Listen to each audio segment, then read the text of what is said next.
हम लोग श्रीमद् भागवतम के तीसरे स्कंद के 27वें अध्याय के 19वें श्लोक से पढ़ेंगे। 17वें में देवती माता ने पूछा था कि पुरुष और प्रकृति है ब्राह्मण, प्रकृति पुरुष को कभी त्यागती नहीं है और ये अन्योन्यपाश्रयात्वाच्च, वे एक दूसरे का आश्रय लिए रहते हैं।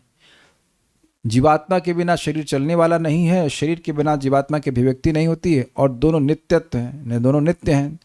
तो इसलिए दोनों तो एक दूसरे को छोड़ने वाले नहीं हैं। प्रभु मतलब हे भगवान। इस कारण से जीव की मुक्ति कैसे हो पाएगी? और फिर कहते हैं उदाहरण दे करके कि जैसे यथा गंधस्य भूमेश्च न भावो व्यतिरेकतः अपाम रसस्य च यथा तथा बुद्धे परस्य च। जिस प्रकार से भूमि और गंध और जल और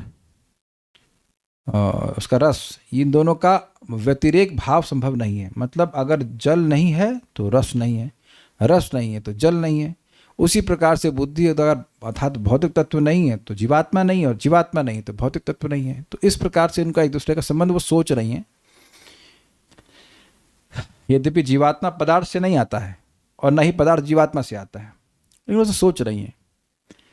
तो इसलिए यद्यपि कोई व्यक्ति थोड़ा विवेक से, डिस्क्रिमिनेशन से थोड़ा प्रयास करे कि भाई जीवात्मा देह से अलग है, लेकिन जब तक जीवात्मा देह से अलग है, लेकिन जब तक प्रकृति के गुण विद्यमान रहेंगे तो पुरुष का कैवल्य, जीव का कैवल्य अर्थात मुक्ति कैसे संभव है? जीवात्मा और प्रकृति के गुण एक दूसरे को त्याग नहीं रहे। अब जब तक गुण प्रकृति के बने रहेंगे तब तक जीवात्मा का बंधन कैसे खत्म होगा? और ये बंद होते नहीं है, ये प्रश्न है। मेरे पीछे बोलिए। अकर्तुः कर्म बंधोयम, अकर्तुः कर्म बंधोयम पुरुषस्य यदाश्रयः, पुरुषस्य यदाश्रयः गुणेषु सत्सु प्रकृतेः, गुणेषु सत्सु प्रकृतेः कैवल्यं ते स्वतः कथम्, कैवल्यं ते स्वतः कथम्। अकर्तुः कर्म बंधोयम, अकर्तुः कर्म बंधोयम पुरुषस्य यदाश्रयः, पुरुषस्य यदाश्रयः, गुणेषु सत्सु प्रकृतेः, गुणेषु सत्सु प्रकृतेः कैवल्यं ते स्वतः कथम्, कैवल्यं ते स्वतः कथम्। अकर्तु कर्म बंधोयम पुरुषस्य यदाश्रयः, अकर्तुः कर्म बंधोयम पुरुषस्य यदाश्रयः, गुणेषु सत्सु प्रकृतेः कैवल्यं ते स्वतः कथम्। गुणेषु सत्सु प्रकृतेः कैवल्यं ते स्वतः कथम्। बोलिए। अकर्तुः कर्म बंधोयम पुरुषस्य यदाश्रयः, अकर्तुः कर्म बंधोयम पुरुषस्य यदाश्रयः, गुणेषु सत्सु प्रकृतेः कैवल्यं ते स्वतः कथम्। गुणेषु सत्सु प्रकृतेः कैवल्यं ते स्वतः कथम्।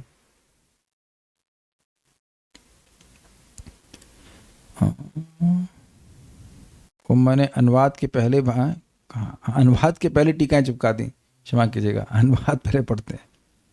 अतः समस्त कर्मों का कर्ता न होते हुए भी जीव तब तक कैसे स्वतंत्र हो सकता है जब तक प्रकृति उस पर अपना प्रभाव डालती रहती है और उसे बांधे रहती। मतलब जीवात्मा कर्म का कर्ता नहीं है, लेकिन अब जो प्रकृति के गुण हैं उसको बाध्य कर रहे हैं कर्म करने के लिए, और प्रकृति के गुण खत्म होने वाले हैं नहीं, तो मुक्ति कैसे होगी?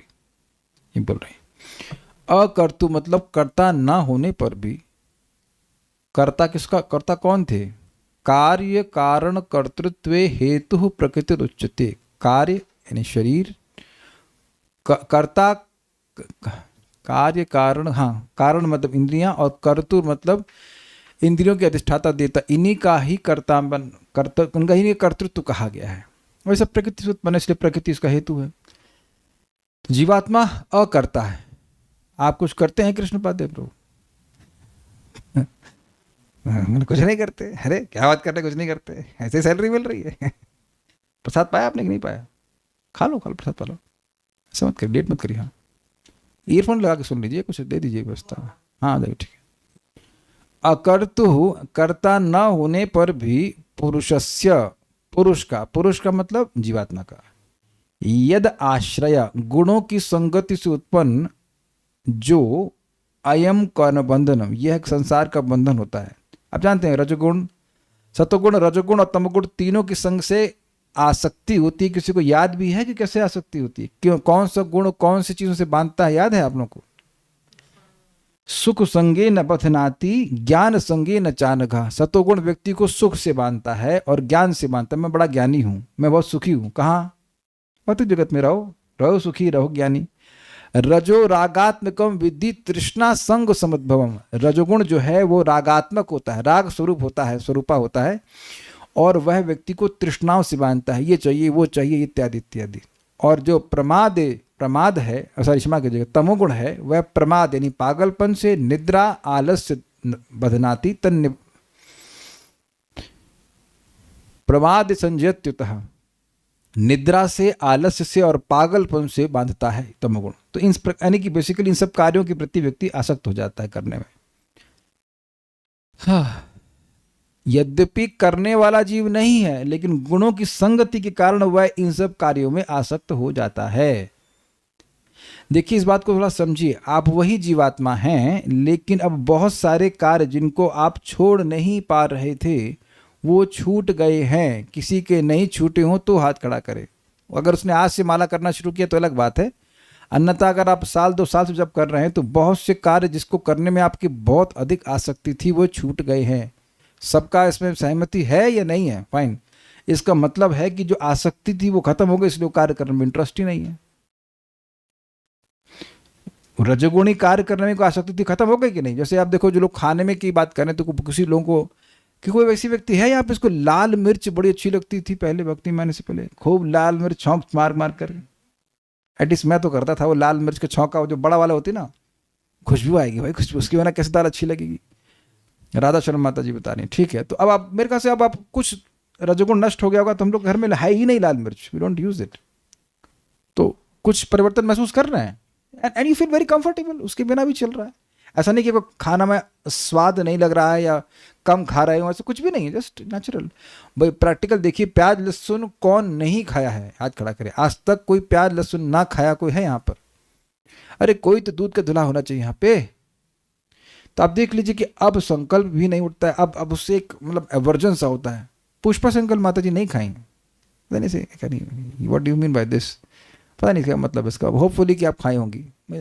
भारत में ऐसा कौन होगा जो प्याज लहसुन ना खाए? बहुत रेयर कहीं होगा ऐसा। तो हम वी डोंट फील एनीथिंग। तो अब उस समय आसक्ति होती थी, खुशबू अच्छी लगती थी, अब नहीं अच्छी लगती। तो आप समझ रहे हैं कि आत्मा ही वही आत्मा है, आत्मा तो चेंज नहीं हुई है, लेकिन उसके गुणों के प्रति आसक्ति कुछ कम हुई है। लेकिन यहाँ कह रही है कि गुण जब तक हैं वो तो बंधन डालते ही रहेंगे, उसको उन कर्मों में प्रवृत्त करते ही रहेंगे जिससे बंधन लगता है। अतः इसलिए प्रकृति गुणेशु, प्रकृति तेषु गुणेशु, प्रकृति उन गुणों के सत्सु उपस्थित रहते हुए कैवल्यम कथम, मोक्ष कैसे हो सकता है? तो देखिए, अकर्तु, जो अकर्ता जीवात्मा है उसका जो ये कर्म बंधन है पुरुष से, पुरुष का यद आश्रय, उसके जो कारण है, उन गुणों के, उन प्रकृति के गुणों के वर्तमान होने से। बेसिकली भौतिक जगत में जो अकर्ता जीव है उसको बांध रहे हैं प्रकृति के गुण। गुण ही तो बंधन का, गुण का शब्द अर्थ होता है रस्सी भी ना। तो जब रस्सी विद्यमान है, अतः तेषु कैवल्यम कथम, तो उनका, उनके विद्यमान होने से जीवात्मा का कैवल्य कैसे, मोक्ष कैसे होगा? जो रस्सी बांधने वाली है, जब रस्सी कटी नहीं, जब रस्सी वर्तमान है, तो कैसे वह मुक्त होगा? जब बेसिकली ये इस पॉइंट पे बोल रहे हैं कि कोई भी कार्य करेगा तो वह प्रकृति के गुणों से प्रेरित होकर ही करेगा। इस kind of little ignorance in sense की नॉर्मली तो आप यही बोलेंगे भाई कोई भी कर्म करेंगे तो उसका रिएक्शन होता है, और रिएक्शन होगा तो फिर बंधन लग जाएगा। लेकिन हर कर्म का रिएक्शन नहीं होता है। कर्म जिस चेतना से किया जाता है उसके अनुसार बंधन लगता है या नहीं लगता है। ये तो आप लोग गीता पढ़ने के बाद समझते ही हैं। भोजन भगवान को अर्पण कर देते हैं तो भोजन करने का बंधन नहीं लगता है, नहीं तो भोजन करने से बहुत बड़ा बंधन लगता है। I hope it's clear. ये आप लोग अब क्या मैं आपको समझाऊंगा, गीता तो पढ़ ही चुके हैं कि आप वही कैशियर है, पैसा गिनता है, कोई नुकसान नहीं है। लेकिन अब वही कैशियर उसमें से 2-5 रुपए भी अपने लिए ले लेगा तो उसको फिर फाइन लग जाएगा या जो भी दंड दिया जाएगा। वही आदमी है जो गोली चला रहा है सरकार की आज्ञा पर तो उसको पुरस्कार मिलेगा, लेकिन वही अपने घर में आकर किसी को गोली मार देगा तो जेल हो जाएगी। I think this are very very clear point. ये सब बातें आएंगी। भक्ति में क्या कर्म नहीं होते हैं, खूब कर्म करते हैं, लेकिन वो सब जब कर्म भगवान के संबंध में होते हैं तो गुणों के अंतर्गत नहीं होते हैं, व्यक्ति मुक्त हो जाता है। तो ये प्रश्न इससे मतलब जो इस प्रश्न से इस प्रकार के उत्तर आएंगे कि कर्म जीव करता तो कुछ है नहीं, लेकिन फिर भी गुणों की आसक्ति के कारण वह फंसा रहता है और गुण विद्यमान है। जो कारण से बंधन लग रहा है वो है प्रकृति के गुण, और प्रकृति के गुण अनश्वर हैं, वो नष्ट होंगे नहीं, तो मोक्ष कैसे होगा? अब प्रश्न क्लियर हुआ। एक सिंपल बात सोचिए कि अगर मान लीजिए किसी को कोई रोग है किसी वायरस की वजह से, अब वो वायरस ही नष्ट नहीं हो सकता है, तो क्या रोग नष्ट होगा? अब तो क्लियर हो गया। जो भी आप मेडिसिन लेते हो तो उससे वायरस या जो भी बीमारी है, क्या कहते हैं उसको, बैक्टीरिया है, वो सब नष्ट होता है। उसको क्या कहते हैं आप लोग, क्या कहते हैं, एंटीबायोटिक्स। तो एंटीबायोटिक लेने के लिए नहीं कह रहा हूँ, लेकिन लोग लेते हैं तो उससे जो गलत कीटाणु में मर जाते हैं, लेकिन कीटाणु मरे ही नहीं तब रोग मरेगा। इसी प्रकार का प्रश्न है कि जीवात्मा को बांधने वाले गुणों का नाश तो होगा नहीं, तो फिर वह मुक्त कैसे होगा? प्रश्न अच्छा है एक्चुअली। ये जगत गुणों से ही बना हुआ है, जहां कहीं भी जा रहे हैं वो गुणों के द्वारा बना हुआ है, तब गुणों से बंधन लग रहा है, तब मुक्त कैसे होंगे? जो बातें भी व्यक्ति कर रहा है वो भी गुणों के प्रभाव में होगी, यहां तक कि ज्ञान भी उसको बांधने वाला है, तो मुक्त कैसे होगा? It's very difficult situation actually. ये प्रश्न है। उम्मीद है कि प्रश्न समझ में आ गया होगा। प्रश्न समझ में आएगा तब आपको भगवान का उत्तर अच्छा लगेगा। आज उत्तर नहीं मिलेगा, केवल प्रश्न कर रहे हैं। भावार्थ दीपिका, उससे क्या होता है? उससे क्या होता है मतलब जो आपने बोला कि भाई जल रस के बिना नहीं रह सकता, रस जल के बिना नहीं रह सकता, पृथ्वी गंध के बिना नहीं रह सकती, गंध पृथ्वी के बिना नहीं रह सकता, उसी प्रकार से जीवात्मा भौतिक प्रकृति के बिना नहीं रह सकता। तो उससे क्या होता है? समझे? लिंक समझे? अगर ये स्वीकार कर लिया जाए कि भौतिक प्रकृति के बिना जीव नहीं रह सकता है, उनमें ऐसा संबंध, ऐसे कार्य कारण का संबंध हो रहा है, बिल्कुल इनसेपरेबल हैं, तो जब तक गुण रहेंगे जीव उनसे अलग कैसे हो सकता है? तो अगर कोई कहे कि आप ये जो बोल रही हो कि बुद्धि अर्थात भौतिक प्रकृति और परस्य का यानी कि जीवात्मा का इसी प्रकार का इनसेपरेबल रिलेशनशिप है, ऐसा संबंध है जिसको काटा नहीं जा सकता, तो उससे कहना क्या चाहती हैं? तो कहना ये चाहती हैं कि जीवात्मा को बांधने वाले गुण वो तो नष्ट होंगे नहीं, तो जीवात्मा यद्यपि अकर्ता है लेकिन अब गुण तो कर रहे हैं, गुण तो उस पर कार्य करेंगे ही, तो अब वो बंधन तो लगेगा ही और गुण कभी नष्ट नहीं होंगे, तो फिर इसका मोक्ष कैसे होगा? मोक्ष होगा कैसे? ये बात है।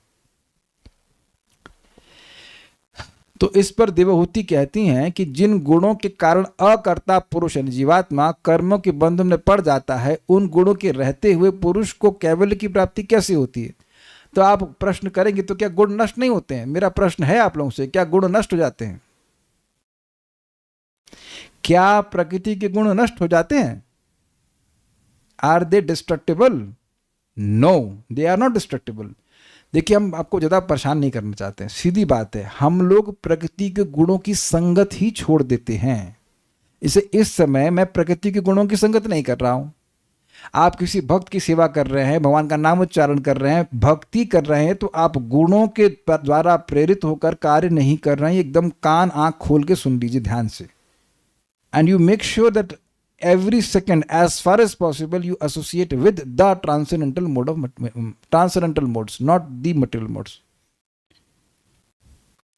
यद्यपि हमारा चित्त अभी गुणातीत नहीं है, लेकिन बुद्धि के द्वारा भगवान की भक्ति करते हैं, बुद्धि का मतलब बुद्धि का उपयोग करके भगवान की भक्ति करते हैं, तो हम समझना चाहिए कि नाम जप कर रहे हैं, प्रसाद ग्रहण कर रहे हैं, धाम में हैं, भगवान की किसी भी तरह से सेवा कर रहे हैं, किसी भी नवधा भक्ति या 64 अंगा किसी भी भक्ति को आप संपादित कर रहे हैं, तो वो अंतरंगा शक्ति की वृत्ति के द्वारा चल रही है और के अंतर्गत संपादित हो रही है। नहीं, महात्मानस्तु माम पार्था दैवीं प्रकृतिमाश्रिता भजन्ति अनन्य मनसो ज्ञात्वा भूतादिम अव्ययम्।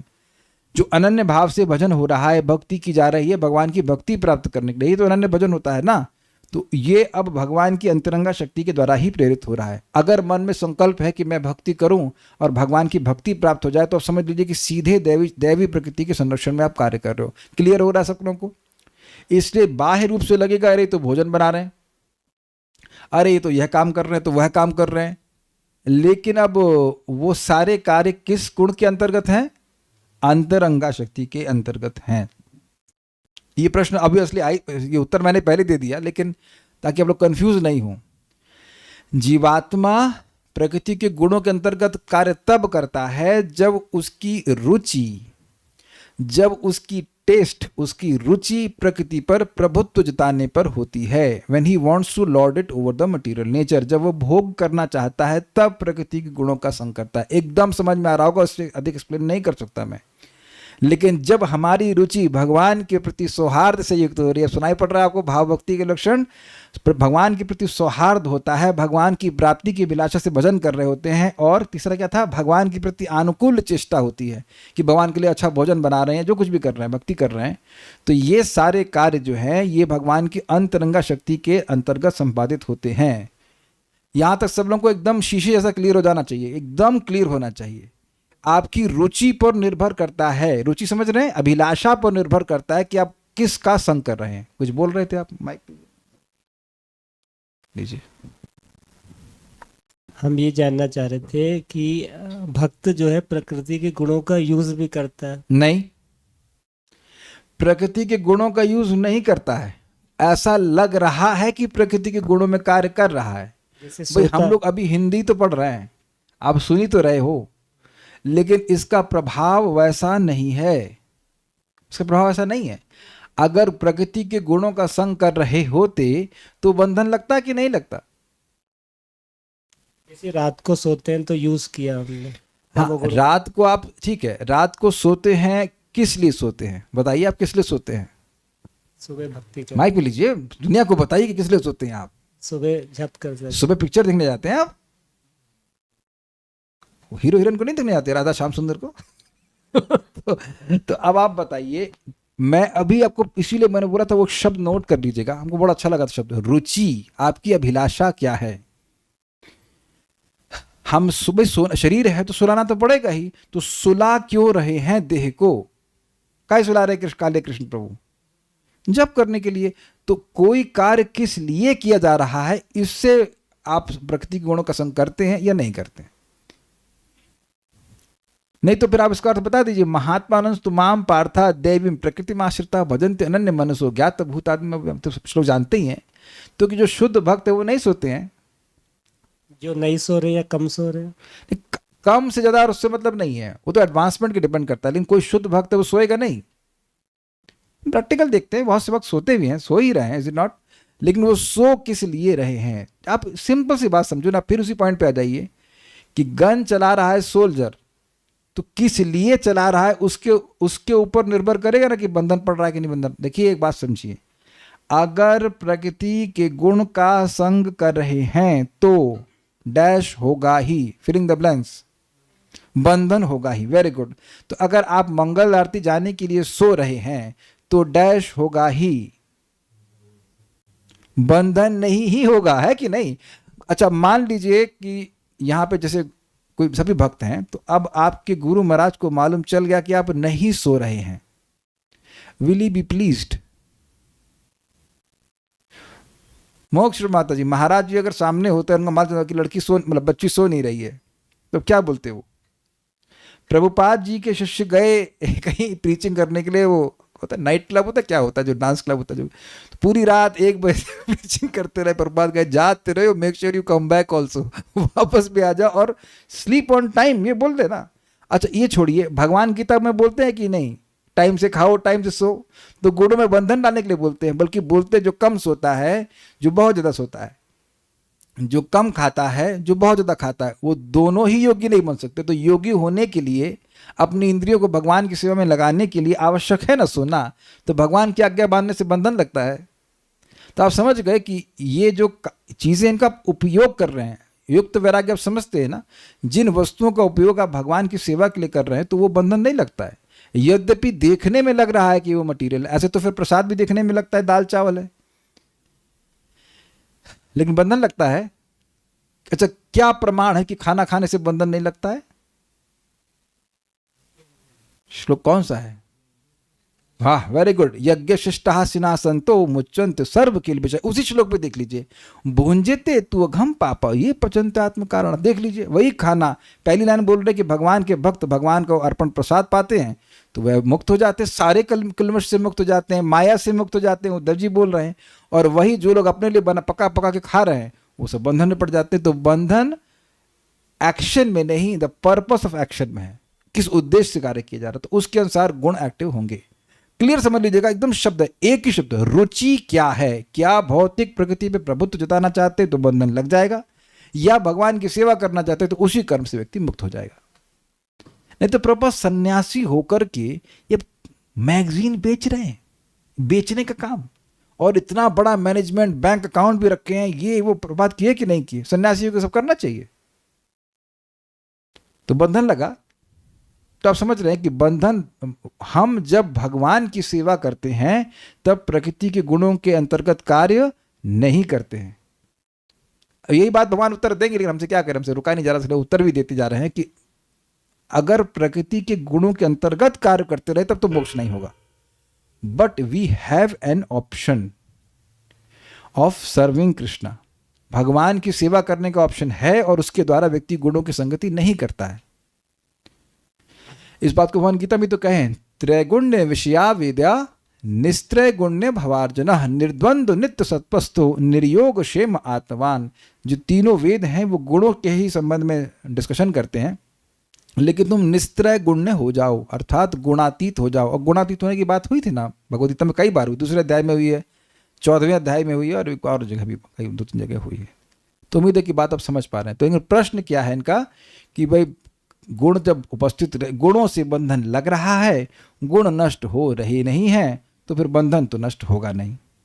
सारा दर्शनी उससे क्या होगा, वो पिछले श्लोक से ले लीजिएगा, उससे क्या होगा मतलब ये दोनों एक दूसरे से अलग हो नहीं पा रहे हैं। तो प्रश्न उससे क्या होगा, तो उसके उत्तर में कह रहे हैं, उत्तर मतलब जो वो बोल रही हैं उस पर भगवान मान लो प्रश्न करें कि भाई अगर जैसे जल के बिना रस नहीं रह सकता है और रस के बिना जल नहीं रह सकता, तो ये सब बोलने से क्या कहना चाहती हो। तो उसके उत्तर में फिर वो बोल रही हैं मतलब देवाहुति, अकर्तु इति, अर्थात पुरुष के अकर्ता होने पर भी यदाश्रय, प्रकृति के जिन समस्त गुणों को आश्रय करके पुरुष का यह कर्म बंध अर्थात मैं करता हूं, मैं भोगता हूं, इस तरह का अभिमान हुआ है, प्रकृति के वे गुण विद्यमान रहते हुए पुरुष अर्थात जीव की किस प्रकार मुक्ति हो सकती है। समझ पा रहे हैं बात। जीव अकर्ता है, करने वाला नहीं है, लेकिन उसको निरंतर यही लगता रहता है कि मैं करने वाला हूं, और वो प्रकृति के विभिन्न गुणों के अनुसार होता है। सतोगुण में होगा तो क्या सोचेगा, अरे मैं बहुत ज्ञानी हूं, मैंने बहुत ज्ञान इकट्ठा कर रखा है, अच्छा भैया। और अगर रजोगुणी होगा तो मैं बहुत पैसे वाला हूं, मैं बहुत श्रेष्ठ हूं, इत्यादि इत्यादि। और तमोगुण में होगा तो वो आलस्य निद्रा आदि के द्वारा वह प्रेरित होगा। तो उसके अलग अलग प्रकार के अहंकार होंगे, डिपेंडिंग कौन से गुणों में वो आसक्त है। तो मुक्त कहाँ पे होगा, वो इनका प्रश्न है। तात्पर्य, यद्यपि जीव पदार्थ के संसर्ग से स्वतंत्र होना चाहता है, किंतु उसे छुटकारा नहीं मिलता अगर वो चाहे तो।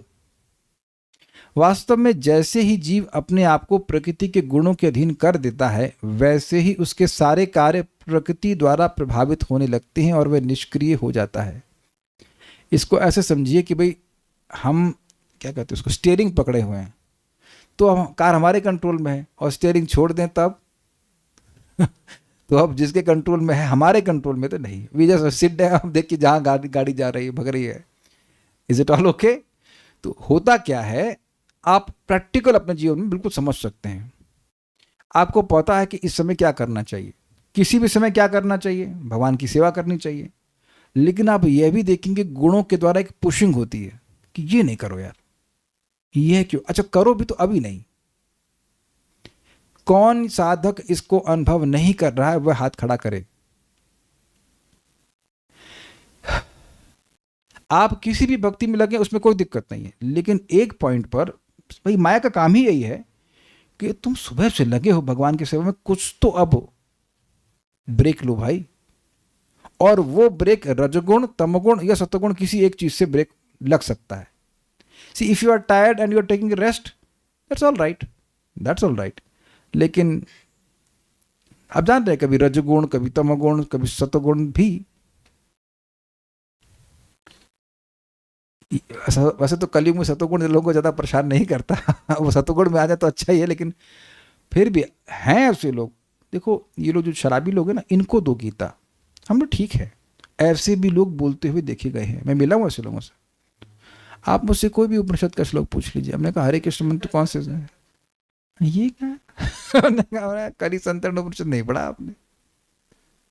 है ऐसा बहुत अहंकार है। हमारे घर के सामने वेद मंदिर नामक स्थान था, पंडित जी पूरा रोज यज्ञ करते थे, मांस तो खैर कभी नहीं खाए, रोज यज्ञ कर रहे हैं, लेकिन ईश्वर क्या है? निराकार। और उनको समझा लीजिए आप, तो अब क्या समझाएंगे, तो मर गए। 96 या 95 साल तक जी, सोचिए अगर इतने साल जब की होते कहाँ पहुंच गए होते। And he led a kind of pure life, but भगवान को कोई अर्पण नहीं, कुछ नहीं।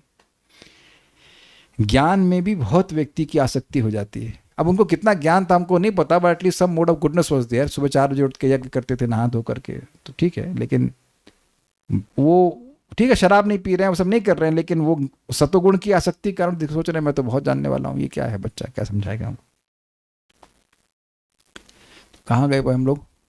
हाँ, तो पॉइंट क्या है कि लोग बाग ये सोच रहे हैं कि वह कार्य करने के लिए स्वतंत्र है कि नहीं। हम लोगों को भी भक्ति में आने से पहले लगता था कि हम लोग स्वतंत्र हैं, जो मन में आ रहा है वो कर रहे हैं, है कि नहीं। बोलते भी हैं कि जो मन में आ रहा है वो कर रहे हैं, तो हैं स्वतंत्र। क्यों वेद बात नहीं, जो मन में आ रहा है वो व्यक्ति कर रहा है तो स्वतंत्र है।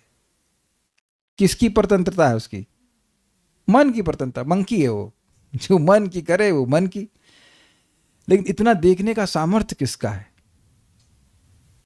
क्या सब लोगों को क्लियरली दिखाई पड़ रहा है कि कैसे मंकी बाजी की है हम लोग?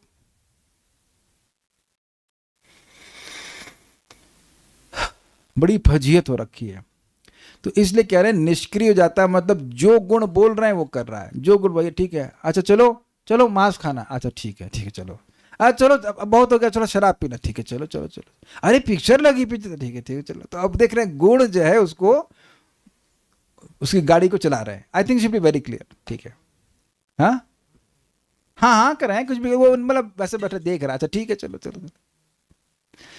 भगवत गीता में इसकी पुष्टि इस प्रकार हुई है, प्रकृति क्रियमाणानि गुणैः कर्माणि सर्वशः अहंकार विमूढ़ात्मा कर्ता अहम इति मन्यते। जीव प्रकृति के गुणों के अनुसार कर्म करता है, वह झूठे ही सोचता है कि वह कर्म कर रहा है, जबकि दुर्भाग्यवश वह निष्क्रिय अकर्ता रहता है। दूसरे शब्दों में उसे प्रकृति के नियंत्रण से निकलने का अवसर नहीं मिलता, क्योंकि वह पहले ही बद्ध हो चुका है। भगवत गीता में यह भी कहा गया है कि प्रकृति के पास से छूट पाना बहुत कठिन है। वह अन्य प्रकार से यह सोचने का प्रयत्न कर सकता है कि अंततः हर वस्तु शून्य है, ईश्वर कहीं नहीं है, और यदि प्रत्येक वस्तु का आधार आत्मा है भी तो वह निराकार है। मतलब पहले तो बोलेगा ईश्वर है ही नहीं भाई, प्रकृति गुण का पहला प्रभाव, और दूसरा बोले है लेकिन निराकार है। दोनों में अंतर नहीं है, वो एक ही बात है, लेकिन उसको ऐसे नाक नहीं पकड़ में आ रही तो ऐसे पकड़ रहा घुमा करके। यह चिंतन चलता रह सकता है, किंतु वास्तव में प्रकृति के पास से छूट पाना अत्यंत कठिन होता है। क्यों? समझ रहे हैं? क्योंकि प्रकृति से मुक्त होता है भगवान के शरण में जाकर ही। दैवी एष गुणमयी मम माया दुरत्या मामे व ये प्रपद्यन्ते माया मेताम तरंती। कितना मजेदार बात है, माम एव को उड़ा दिया उन्होंने। जब माम को ही उड़ा दिया आपने, भाई आप कह दिया ईश्वर है ही नहीं, तो फिर आप भगवान की शरण में क्यों जाएंगे? Make sense? लॉजिकल ना? जब कोई है ही नहीं तो शरण में कैसे जाएंगे? आप उस डॉक्टर के पास जा सकते हो जो है ही नहीं। आई होप इट इज क्लियर। तो जब उन्हें पहले निर्णय कर लिया है कि ईश्वर है ही नहीं तो शरण में जाएंगे क्यों? अब पॉइंट ये है कि जब तक भगवान की शरण में जाएंगी नहीं, उनके चिंतन से कुछ होना नहीं है। ये सारा चिंतन भी प्रकृति के गुणों के द्वारा उत्पन्न हो रहा है। ये थोड़ा समझ लीजिए कि जिसके मन में आ गया कि मैं श्री कृष्ण का सेवक हूँ, मैं कृष्ण भगवान है, तो वहीं से वह बंधन से मुक्त होना शुरू हो गया। आप लोग देख रहे हैं कि आप में से कोई एक भी व्यक्ति उस दिन की डेट नहीं बता सकता जिस दिन से आपने कृष्ण को भगवान के रूप में स्वीकार करना शुरू कर दिया। Can you mention the date? है नहीं, हरे कृष्ण मंत्र बोला वो बात नहीं बोल रहा हूं, वो तो ठीक है, आपको याद होगा भक्तों से मिले हरे कृष्ण मंत्र बोलने शुरू कर दिए। लेकिन ये श्रद्धा कब आ गई जब कृष्ण भगवान है?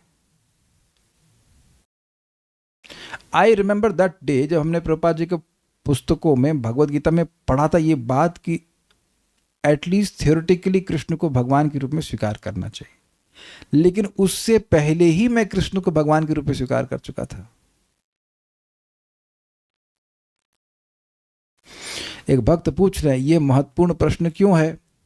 अरे अगर आपके मैं प्रश्न समझ पा रहा हूं, भाई भगवान की शरण लिए बिना माया से मुक्त नहीं हो सकते, तो जब भगवान के को ही नहीं स्वीकार कर रहे हैं तो फिर कैसे शरण में जाएंगे? हाँ, मैं यह कह रहा था, आप भक्त मुझसे पूछ रहे हैं कि टाइमिंग के बारे में आप क्यों पूछ रहे हो। मैं खाली ये कहना चाहता हूं कि देखिए, जो सबसे नहीं एकमात्र तरीका है माया से मुक्त होने का, उसके लिए जरूरी है कि आप कृष्ण को भगवान के रूप में स्वीकार करें। और वैष्णवों की संगति से ये कब हो गया आपको मालूम भी नहीं चला। मैं ये कहना चाहने के लिए ये प्रश्न कर रहा हूं। हम लोग को याद नहीं कि कब हम लोग भगवान श्री कृष्ण को भगवान के रूप में स्वीकार करें। ये जरूर याद है कि भक्ति में आने से पहले भगवान कृष्ण को भगवान के रूप में स्वीकार नहीं करते, कुछ भी नहीं करते थे, मतलब कुछ नहीं पता था। मोस्टली भारतीय लोग मानते हैं कि शिव जी, दुर्गा जी, भगवान राम सब बराबर हैं। भगवान श्री कृष्ण के प्रति कोई विशेष आदर बुद्धि थी किसी की? होगा तो लड्डू गोपाल भी होंगे घर पे, लड्डू गोपाल भी हैं, शिव जी भी हैं, दुर्गा जी भी हैं, मैया रानी सब हैं, हनुमान जी, सब लोग हैं। कोई विशेष आदर तो नहीं था ना। लेकिन आप भक्तों की संगत में आए और एक साथ ही ऐसा कब वह परिवर्तन हृदय में आ गया पता भी नहीं चला। Is it not astonishing? अब तो बिल्कुल स्थिर हो गई बात। हम खाली ये समझाना चाह रहे हैं कि जो हाईएस्ट और श्योर शॉर्ट तरीका है माया से मुक्त होने का, वो वैष्णव लोग ऐसे प्रसाद में बांट देते हैं free of cost. So that's why it is so important to hear about Krishna in the association of devotees. आदि कृष्ण पर प्रसाद हो गया कि नहीं? आइए बैठिए, बाहर क्यों है? प्रसंग मतलब अंदर बैठी क्लास सुनना, ठीक है नहीं? ओके। ये इसलिए मैं कह रहा हूं कि हमारे कृष्ण उपाध्याय प्रभु अपने को स्पेशल नहीं मानते हैं। माइक दीजिए इनको, माइक दीजिए इनको, जल्दी से भगवान का नाम बताओ। बहुत कुछ ना समझ में आता हो, इतना समझ में आता है। भगवान का नाम क्या बताइए, भगवान कौन है? कृष्ण। इतने धीरे से बोल रहे, कौन सी पार्टी में भाई? तो अब आप लोग इस बात को हल्के में ले रहे हैं कि हाँ हम तो भगवान मानते हैं, लेकिन भैया जरा निराकारवादी को पूछो कि भगवान को नहीं, ईश्वर निराकार, तुरंत निराकार निकलेगा। हमको उस सच्चिदानंद की प्राप्ति करने से लग रहा हाथ लपक लेंगे उसको। ऐसे हल्ला करके उस सन्यासी बोल रहा था इधर कैंप में कुंभ मेला, हमको उस सच्चिदानंद की प्राप्ति कर रही। एक बार मन करना गाली बकने का, लेकिन चलिए नहीं बकते। एक बार भी वो नहीं बोला कि कृष्ण का प्राप्ति कर, एक बार मुख से कृष्ण नहीं निकला। दिस इज सो एडमेंट यार। अगर मैं सच्चिदानंद बोलूंगा तो आप जीवात्मा तो खैर क्या सोचोगे, कृष्ण तुरंत सोच लो यहाँ कृष्ण के बारे में बोल रहे हैं, सच्चिदानंद विग्रह इत्यादि इत्यादि। मैं श्लोक बोल दूं, सबको याद है कि नहीं? ईश्वर परम कृष्णा सच्चिदानंद विग्रह अनादिरादिर गोविंद सर्व कारण कारणम। सब बच्चे को रटा पड़ा है। बच्चे आपको याद है? हाँ देखो, अनंत को भी याद है। Everyone knows. This is amazing. Krishna supreme personality God. ये ही जान लेने मात्र से व्यक्ति मुक्त हो जाता है। नहीं जानते हैं लोग, नहीं जानते हैं। तो कह रहे हैं यह चिंतन चलता रह सकता है, मतलब ये चिंतन चलता रहेगा लेकिन मोक्ष नहीं होगा, मोक्ष नहीं होगा। किंतु वास्तव में प्रकृति के पास से छूट पाना अत्यंत कठिन होता है। देवहूति प्रश्न करती है कि यद्यपि मनुष्य तरह तरह से सोचता है, किंतु जब तक वह प्रकृति के वश में है तब तक उसकी मुक्ति कहाँ? उसका उत्तर 7.14 में प्राप्त है। केवल वही जिसने भगवान कृष्ण के चरण कमलों की शरण ले ली है, मामे व ये प्रपद्यन्ते, माया के चंगुल से छूट जाता है। चूंकि धीरे धीरे देवहूति आत्मसमर्पण करने के निकट पहुंच रही हैं, अतः उसके प्रश्न अत्यंत बुद्धिमत्तापूर्ण है कि मनुष्य कैसे मुक्त हो सकता है। ऐसे कहते हैं ना, straight question, not beating around the Bush. बहुत बात होगी, ये बताइए कि मुक्त कैसे होंगे, ठीक कैसे होंगे, ये बोल रहे हैं। जब तक मनुष्य प्रकृति के गुणों द्वारा कस कर जकड़ा हुआ है, तब तक वह किस तरह आध्यात्मिक जगत की विशुद्ध अवस्था में हो सकता है? यह झूठे ध्यानकर्ता के लिए संकेत भी है।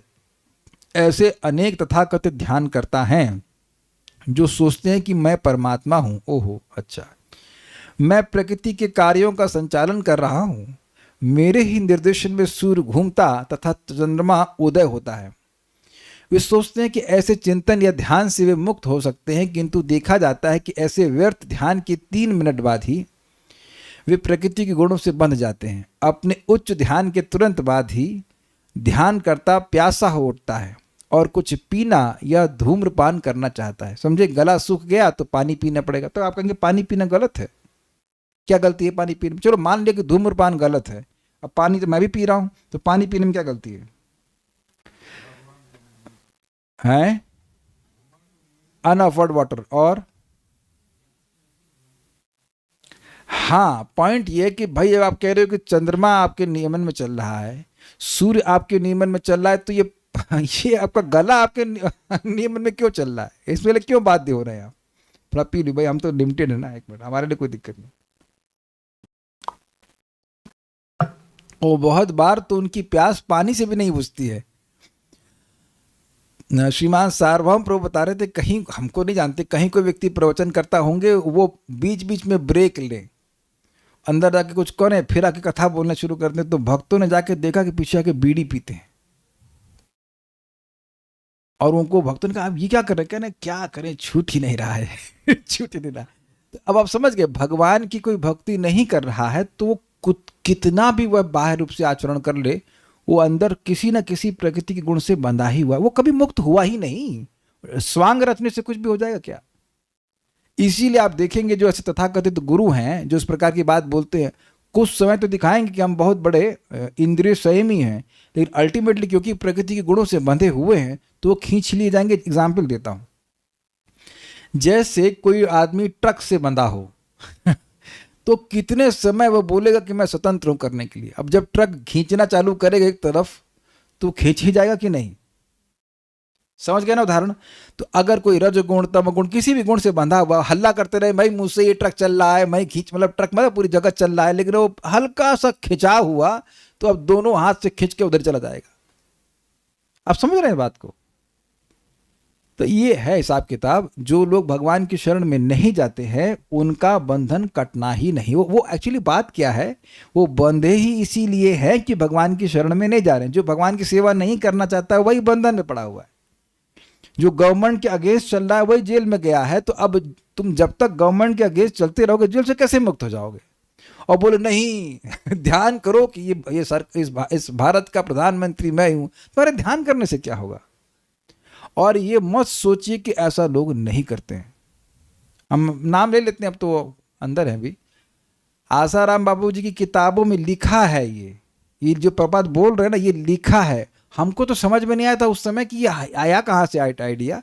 अब समझ में आ रहा है कि भगवान जो बोले मद भयात वातो भातो, हम श्लोक सुन चुके हैं ना कि भगवान कपिल देव कह रहे मेरे भय से, मेरी आज्ञा से वायु चलती है, सूर्य चलती है, तो यहाँ मद में अपने को बिठा लिए बापू जी। और खुद वहां पर बिल्कुल स्पष्ट लिखते हैं, पहचानो कृष्णपाध्याय जी कि आपसे ही सूर्य चल रहा है तो और लोग जो है इसको सुनकर बड़ा कॉन्फिडेंस आता है हमको। हम बड़ा अमेजिंग था कि कुछ तो हमारा पहले का संस्कार है कि हमको ये बात बिल्कुल हजम नहीं हुई। वो मुझे मित्र बोले भी, अब तो डिवोटी के देखो किसको पढ़ के कितना कॉन्फिडेंस आता है।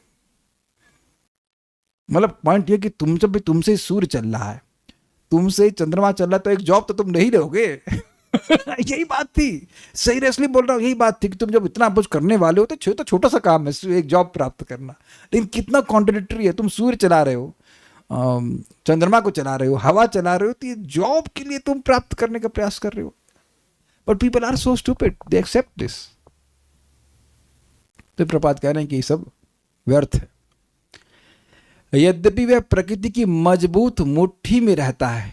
इसका मतलब समझें, आप कभी समझें कि ये मालिक कहते हैं कि ये तो भैया अपनी पत्नी की मुट्ठी में है। इसका क्या मतलब है? पत्नी मतलब मुट्ठी में, जैसे मतलब एकदम ऐसा पकड़ लिया तो बाहर जा नहीं सकते ना, मुट्ठी ऐसी होती है ना, पूरा क्लोज कर लिया तो वो पूरा कंट्रोल में है, ये अर्थ है। तो प्रभात भाई कह रहे हैं कि यद्यपि वह प्रकृति की मजबूत मुट्ठी में रहता है तो भी वह सोचता है कि मैं माया के पास से मुक्त हूँ। विमुक्त माने न, वह अपने को मान रहे मुक्त है नहीं। देवहूति का यह प्रश्न ऐसे व्यक्ति के लिए है जो यह झूठा दावा करता है कि वह सब कुछ है, अंत में हर वस्तु शून्य है और पाप या पुण्य कर्म नहीं होता। ये सभी निरीश्वरवादी खोजे हैं। इसका मतलब ये रिसर्च वर्क है निरीश्वरवादियों का, जो बोलते हैं ईश्वर नहीं है, कुछ नहीं, तुम ही ईश्वर हो, एक तरफ बोलते हैं ईश्वर नहीं है, फिर दूसरी तरफ बोलते तुम ही ईश्वर हो, तो फिर तुम कुछ नहीं हो। Full of contradictions. वस्तुतः जब तक मनुष्य भगवत गीता में बताई गई विधि के अनुसार भगवान की शरण में नहीं जाता, तब तक माया के पास से छुटकारा नहीं मिलता। ये बात है। अब कह रहे हैं यहाँ पर कि कभी कभी तत्व का विमर्शन करने से, विचार करने से कि भाई मैं तो देह से पृथक आत्मा हूँ, खूब सोचता है, तपस्या करता है, तो वह कुछ मुक्त हो जाता है। लेकिन अब क्योंकि गुण है यहाँ पर, तो फिर उसको धर लेते हैं। मान लीजिए कोई व्यक्ति को कुछ लोगों ने किडनैप किया हुआ, तो किसी तरह भागकर निकलने का प्रयास किया, लेकिन गुंडे फिर पकड़ लेते हैं। तो कह रहे फिर फायदा क्या हुआ? कुछ समझ रहे हैं? ये जो गुंडे हैं प्रकृति गुण, ये फिर उसको पकड़ लेते हैं। कुछ विचार करने का प्रयास कर रहा है, लेकिन विचार सब धरा का धरा है, तो फिर उसको पकड़ लेते हैं। तो ये मेरे पीछे बोली, क्वचित तत्त्वावमर्शेना क्वचित् तत्त्वावमर्शेना निवृत्तं भयम् उल्बणम् निवृत्तं भयमुल्बरम् अनिवृत्त निमित्तत्वात् अनिवृत्तानिमित्तत्वात् पुनः प्रत्यवतिष्ठते। पुनः प्रत्यवतिष्ठते। क्वचित् तत्त्वावमर्शेना क्वचित् तत्त्वावमर्शेना निवृत्तं भयमुल्बणम् निवृत्तं भयमुल्बणम् अनिवृत्तानिमित्तत्वात् अनिवृत्त निमित्तत्वात् पुनः प्रत्यवतिष्ठते। पुनः प्रत्यवतिष्ठते। यदि चिंतन तथा मूल सिद्धांतों की जांच परख से बंधन के महान भय से बच भी लिया जाए, तो भी यह पुनः प्रकट हो सकता है, क्योंकि इसके कारण का अंत नहीं हुआ। कारण क्या था? गुण। क्वचित, यदि कभी तत्व अवमर्शेना, तत्वों पर विचार करने से, कि पृथ्वी, जल, वायु, अग्नि, आकाश, मन, बुद्धि, अहंकार, महतत्व, ये सब गिन लिया उसने, फिर देखा नहीं ये तो मैं नहीं हो सकता हूं। इस तरह विचार करके उल्बणम भयम, बंधन का महान भय, निवृत्तम, समाप्त भी हो जाए। किसी तरह व्यक्ति बहुत तपस्या करके मुक्त हो भी जाए। निमित्तत्वात्, कारण रूप गुणों का, जो इस बंधन के कारण हैं, उनका अनिवृत्त, नाश न होने से, क्योंकि गुण नष्ट नहीं हुए हैं, पुनः वह फिर से प्रत्यवतिष्ठते, उपस्थित हो सकता है। मतलब वो बंधन फिर उपस्थित हो सकता है। समझ पाए? जो बंधन तत्व पे खूब विचार करने से नष्ट हो गया था, लेकिन अब उसका जो बंधन का कारण है, बंधन का कारण क्या था? गुण, प्रकृति गुण, वो नष्ट नहीं हुए, तो फिर उसको पकड़ लेते हैं। और देखा गया है, आप प्रैक्टिकल देखिए, विश्वामित्र 60,000 साल तक तपस्या की। We don't even understand that, क्योंकि हमने तो भी 100 साल भी नहीं करी है। कोई किया 100 साल तपस्या? 100 साल भी तपस्या नहीं की है, तो जो 60,000 साल तपस्या किया उसके बारे में हम क्या सोच सकते हैं? लेकिन ना, फंस गए वो। पहले काम से फंस गए, फिर क्रोध से फंस गए, बहुत बाद में जाकर के वे शुद्ध हुए। क्वचित तत्त्वावमर्शिना, कभी यदि कभी तत्व के विमर्शन के द्वारा विचार करके उल्बणम भयम निवृत्तम, जो संसार भय है वह मान लो दूर हो भी जाए, तो भी अनिवृत्त निमित्तत्वात्, जो निमित्त हैं, जो कारण हैं, जो इस बंधन के कारण गुण हैं, उनके अनिवृत्त, उनके निवृत्त न होने के कारण पुनः प्रत्यवतिष्ठते, प्रति अवतिष्ठते, फिर से संसार का भय, फिर से संसार की वासना प्रकट हो जाती है। 2 एग्जाम्पल आपको दे देता हूँ। विश्वामित्र का तो आप समझ गए, और दूसरा एग्जाम्पल है शौबरी मुनि का। इतना तपस्या किए, फिर उसके बाद भोगों में पड़ गए। ये बात है।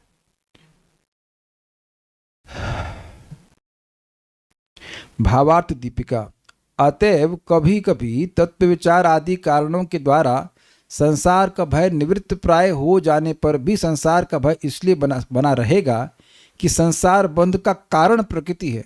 वह जब तक बनी रहेगी तब तक तो संसार के बंधन का भय तो बना ही रहेगा। मतलब इंटरेस्टिंग है, खूब तत्व विचार किया है तो ऑलमोस्ट उसका बंधन कटेगा। ये नहीं कह रहे हैं कि पूरा कट गया, प्राय कट गया। मतलब बहुत तपस्या कर रहा है, खूब विचार कर रहा है, इंद्रियों को सीमित कर रहा है, भगवान की सेवा में नहीं लगा रहा है, भोग से हटा रखा है, लेकिन अब उससे क्या है, वो उसे ज्ञान होने लग जाए कि मैं देह नहीं हूं। लेकिन संसार का जो बंध का कारण प्रकृति के गुण है वो तो हर जगह विद्यमान है। किसी समय जरा सी गलती हुई तो फट से उसको पकड़ लेंगे विश्वामित्र और Saubhari. I hope it is clear. ये बात है। सारा दर्शनीय अतः कभी कभी प्रायः निवृत्त किन्हीं किन्हीं पुरुषों में संसार भय का उद्भव देखा जाता है। यह कह रही हैं श्लोक से, मतलब जो लोग इस संसार से, जो संसारिक चेतना से रहित भी हो चुके हैं, उनमें भी देखा जाता है कि वह वापस इस भोगों में पड़ जाते हैं, क्योंकि प्रकृति के गुण उनको बांध लेते हैं। इसीलिए तो भगवान कह रहे हैं बहुत डिफिकल्ट है। अर्थात कभी कभी तत्व विचार के द्वारा किन्हीं किन्हीं पुरुषों का संसार भय प्रायः मतलब ऑलमोस्ट निवृत्त होता देखा जाता है, किंतु उसका कारण प्रकृति के सत्वादि गुण, जो बंधन का कारण है, संसार भय का कारण है, प्रकृति के गुण है, उस प्रकृति के सत्वादि गुण एकदम निवृत्त न होने से पुनः वह संसार भय उत्पन्न हो जाता है। तो इसलिए जब तक प्रकृति के गुण रहेंगे व्यक्ति मुक्त नहीं हो पाएगा। ये वो ऐसा बोल रही तात्पर्य बड़ा इंटरेस्टिंग है। अपने आप को पदार्थ के अधीन करने से भव बंधन उत्पन्न होता है, क्योंकि अहंकार प्रकृति पर अधिकार जताना चाहता है। इसको हाईलाइट मैंने क्यों किया है, ये बड़ा मिस्टीरियस लैंग्वेज है प्रभुपाद की। जब हम प्रकृति पर अधिकार जताना चाहते हैं तो प्रकृति के बंधन में पड़ जाते हैं। Very very mysterious. When we try to become master of material nature, we become servant of the modes of material nature. सुनाई पड़ा, समझ में आया किसी को ये? जब मैं भौतिक प्रकृति का भोग, उसका स्वामी बनना चाहता हूं, तो मैं भौतिक प्रकृति का सेवक बन जाता हूं। किसको यह अपने भक्ति के पूर्व के जीवन से अनुभव नहीं है? कोई सोचेगा कि मैं मांस खा रहा हूं, मैं शराब पी रहा हूं, मैं एंजॉय कर रहा हूं, जबकि वो वासना उसको बाधित कर रही है उस कार्य को करने के लिए। अब क्लियर हो गया कि नहीं हो गया? कुछ देख रहे हैं कि आप नाम में मन लगे या न लगे, बंधन कटे हैं। किसका एक भी बंधन नहीं कटा है? जरा हाथ खड़ा करें, देखिए कोई फ्रस्ट्रेटेड कस्टमर हो हरि नाम का, कोई तो होगा भाई जिसका एकदम ना कटा हो कोई बंधन। किसका मन एकदम नाम में लगा जा रहा है, बिल्कुल 24 घंटा 24 आवर्स 100%? क्यों भाई? बहुत बड़ी बात है, जबरदस्त बात है। कुछ समझ रहे हैं? आप देख रहे हैं कि कुछ कुछ कार्य भोग के वो आप करने ही वाले नहीं हैं इस जीवन में। यू आर एब्सोल्युटली डिस्गस्ट, मतलब you are not interested at all, एकदम खत्म हो गया वो। उसके नाम बारे में कोई चर्चा होती ना, उसका विचार आता, कुछ भी नहीं होता, जबकि उन कार्यों को करने में बहुत प्रवृत्ति थी भक्ति में आने से पहले। ये बहुत बड़ी बात है। इसी जीवन में चमत्कार नहीं देख रहे हैं। तो क्या आप ये लैंग्वेज समझ पाए? इस समय आपने चित्त को देखिए, क्या इस समय आप प्रकृति पर कुछ प्रभुत्व जताने के लिए आने का, क्या आप यहाँ पे इंजॉय करने के लिए आए हो? Yes, you become happy bye hearing about Krishna, भगवान के बारे में सुनने से अच्छा लगता है, लेकिन क्या आप उस तरह से इंजॉय करने के लिए, बोलने सुनने के लिए आए हैं जैसे कि जगत में करते हैं लोग? एकदम क्लियर हो रहा है कि नहीं? इस समय आपकी रुचि भागवत को समझने में है, मेरी रुचि इस समय भगवान की बात को समझाने में। क्लियर है एकदम? यहां पर इंद्रिय तृप्ति की बात तो करने का कोई इंटरेस्ट नहीं है। Is it all okay? तो ये एक बड़ी सुंदर बात है, प्रभुपाद बहुत सुंदर बात समझा रहे हैं कि जब व्यक्ति प्रकृति पर अधिकार जताना चाहता है तब वह भवबंधन उत्पन्न हो जाता है, क्योंकि तभी अहंकार उत्पन्न होता है, मिथ्या अहंकार कि मैं भोगता हूं, मैं करने वाला हूं, मैं भोगूंगा।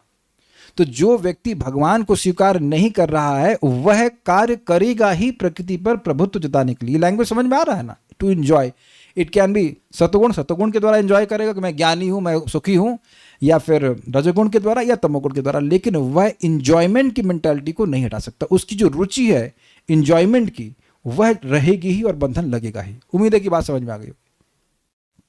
मैं एग्जाम्पल दूंगा, समझ में आ रही है कि आएगा कि जो सैनिक है वो गोली तभी चलाता है और खूब जम के चलाता है, लेकिन तभी चलाता है जब उसको आज्ञा प्राप्त होती है। स्वीकार है? कृष्ण प्रभु, आप सेल्स पे बैठते हैं ना, तो जो भी आता है उसको सामान ऐसे दे देते हैं? नहीं, आप देते हो, लेकिन जब वो मूल्य देता है, उसके एक नियम बना गया, उसमें खूब सेल्स करेंगे तो आपको आशीर्वाद मिलेगा नहीं नेटवर्क प्रभु से? अरे बड़ा अच्छा सेल्स कर रहा है, लेकिन कोई आया बांटना शुरू, ये लो भाई, अरे वस्तुएं देने से नेटवर्क प्रभु खुश हो जाते हैं, तो डांट पड़ेगी कि नहीं पड़ेगी? अरे पैसा ले करके तरीके से लेना चाहिए कि नहीं? आप कितना भी सेल्स कर सकते हो कि नहीं? सुबह से शाम तक अगर मान लो लोग आते रहे और पेमेंट करते रहे तो सारा गोडाउन खाली कर दीजिए, कोई दिक्कत नहीं है। लेकिन एक वस्तु भी फ्री दे सकते हैं? नहीं दे सकते। Simple, agreed? तो यानी कि आप वहाँ आप देखो ना, सिंपल, आप उस स्टोर में जाते हैं गोमाता में, तो मानते हैं कि आप बॉस हैं, मालिक हैं? नहीं मानते ना, यही सिंपल सी बात है। तो जैसे ही मालिक मानना शुरू किया, उसी समय हम प्रकृति के दास हो गए। एकदम क्लियर समझ लीजिए। ये इसलिए समझ लीजिए क्योंकि समझना जरूरी है। बंधन कर्म में नहीं है, बंधन है एटीट्यूड में, कि मैं अपने को भोक्ता मान रहा हूँ, स्वामी मान रहा हूँ, या मैं भगवान का सेवक के रूप में देख रहा हूँ। अब आपको समझ में आ रहा है कि रात में काहे सोएंगे आप? देखो कितना समझाना पड़ता, रात में क्यों सोते हैं कितना मुश्किल है। अनंत रूप पापा को ये भी पता नहीं रात में क्यों सोते हैं, आपको तो पता है। तो रात में इसलिए सो रहे हैं कि भाई जब अच्छे से हो।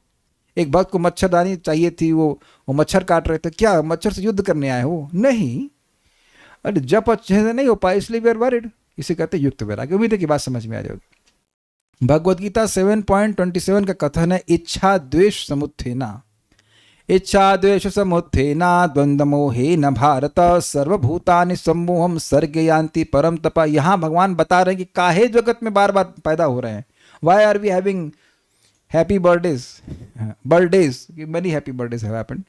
हे भरतवंशी, हे शत्रु विजेता, समस्त जीव जन्म लेकर इच्छा तथा घृणा से उत्पन्न द्वंद्वों से मोहग्रस्त होकर मोह को प्राप्त होते हैं। भाई समझ पा रहे हैं? ये चाहिए और ये बिल्कुल नहीं चाहिए, बस यही चल रहा है। यस नो, ये चाहिए और ये नहीं चाहिए, ये चाहिए, ये तो बहुत अच्छा लग रहा है, ये चाहिए, और फिर ये नहीं चाहिए, बिल्कुल नहीं चाहिए। इसी की वजह से व्यक्ति बार बार जगत में जन्म ले। बहुत अच्छा टॉपिक है। देखिए, जीवात्मा में दो प्रकार की रुचियों का उदय होता है। एक है इच्छा, जिसका अर्थ है प्रकृति पर अधिकार जताना, मतलब भोक्ता की भावना, अथवा परमेश्वर के समान महान बनना। मतलब समझे, प्रकृति के प्रभु कौन है? श्री कृष्ण है। तो जब हम प्रकृति पे प्रभुत्व जताना चाहते हैं, भोक्ता बनना चाहते हैं, that is equivalent to trying to become God. ये फल किसका है? मैं खरीद के लाया हूं, मैंने पैसा दिया है, तो ये मेरा नहीं होगा, ये मेरा है। लेकिन फल भगवान का है। भगवान को खिला दीजिए, फिर भगवान करें अब तुम फल की इच्छा कर सकते हो। मैं खा लूं उसके बाद खाओ। I think it's very simple, very very simple, fine. लेकिन एक बात जो ध्यान देने वाली है वो ये है कि यहां पर रुचि शब्द है। बद्ध जीव का हृदय बड़ा कठोर होता है, और वो कैसे होता है? रुचि के द्वारा। रुचि मीन्स अभिलाषा। Is it okay? तो अभिलाषा क्या है? मोरये अभिलाष प्रकृति पे प्रभुत्व दियो व्हाटएवर, पूरा कर लीजिएगा। प्रकृति पर मैं प्रभु बन जाऊं, प्रकृति का एंजॉयर बन जाऊं। और ये सारा जो बवाल चल रहा है जगत में इसी पे है। मिसाइल बनाएंगे, रॉकेट बनाएंगे, हवाई जहाज बनाएंगे, मोबाइल बनाएंगे, ये बनाए, वो सभी चीजों में कंट्रोल करने की अभिलाषा है। क्लियर दिख गया सबको? या मुझे दिखाना पड़ेगा सबको? समझ आ रहा है बात? और कंट्रोलर की भावना जितनी रहेगी उतना हृदय कड़ा हो जाएगा और माया पीटेगी, माया का बंधन लग जाएगा। प्रत्येक व्यक्ति इसीलिए अगर आपके जीवन में कुछ लोग आपकी बात ना माने, तो आप समझिए कि यूनिवर्स एक यूनिवर्सिटी की तरह आपको शिक्षा दे रहा है कि आप नियामक नहीं हो।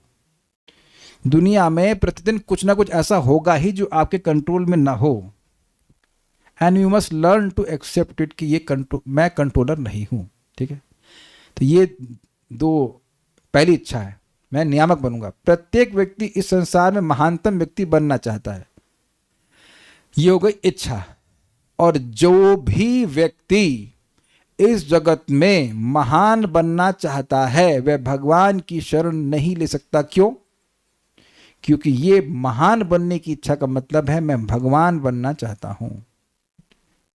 आई hope you are getting this very right. प्रपात बिल्कुल क्लियरली बोलते हैं इस बात को। A person who wants to lord it over material nature can not take shelter of Krishna, क्योंकि वहां पे केवल एक ही भगवान है और वो है श्री कृष्ण। आप नहीं हो, मैं नहीं हूं।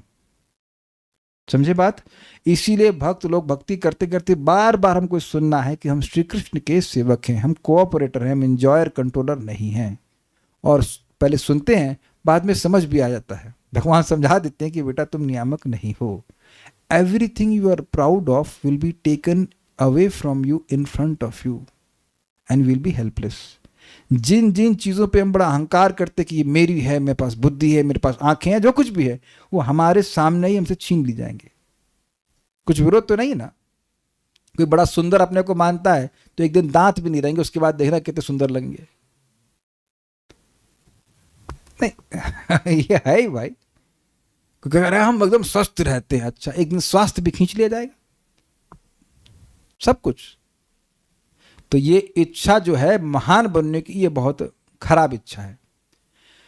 दूसरी है द्वेष अर्थात ईर्षा। जब मनुष्य कृष्ण अथवा पूर्ण पुरुषोत्तम भगवान से द्वेष करता है तो वह सोचता है कि कृष्ण ही सर्वे सर्वा क्यों है, मैं भी कृष्ण जैसा हूं।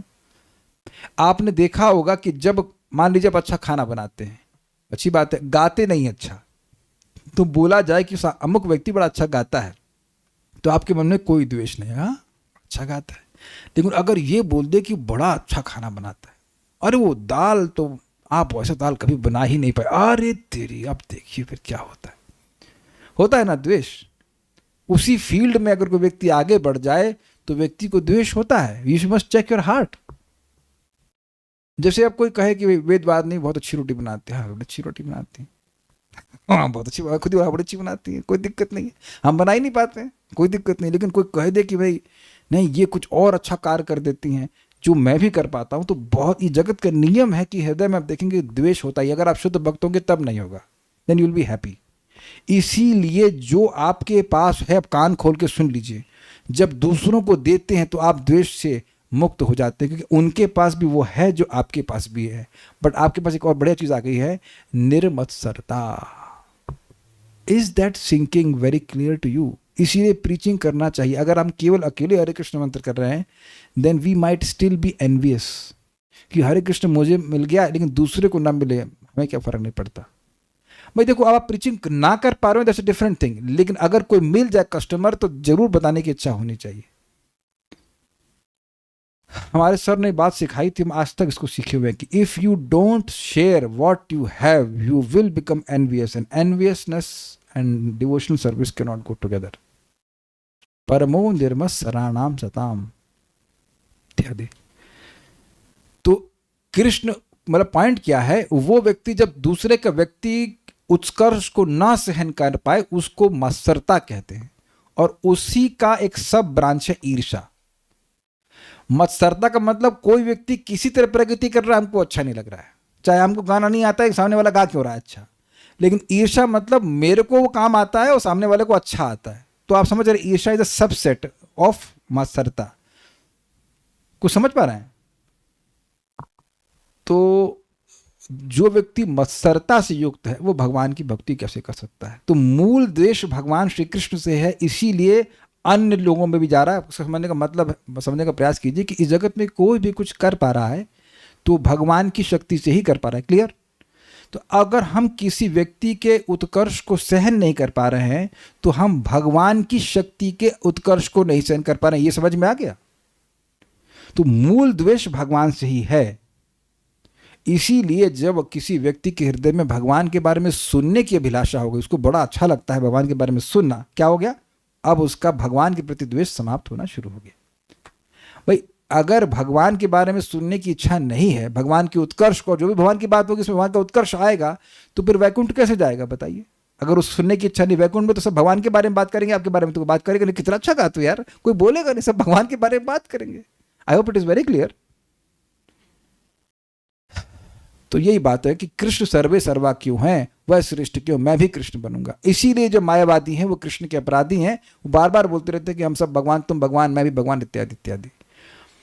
ये दो बातें यानी भगवान बनने की इच्छा और भगवान से ईर्षा भव बंधन के प्रारंभिक मूल कारण है। जब तक चिंतक मुक्ति का इच्छुक या शून्यवादी महान बनने, सब कुछ होने या ईश्वर के अस्तित्व को नकारने की कोई न कोई इच्छा रखता है, तब तक उसकी मुक्ति का प्रश्न ही नहीं उठता।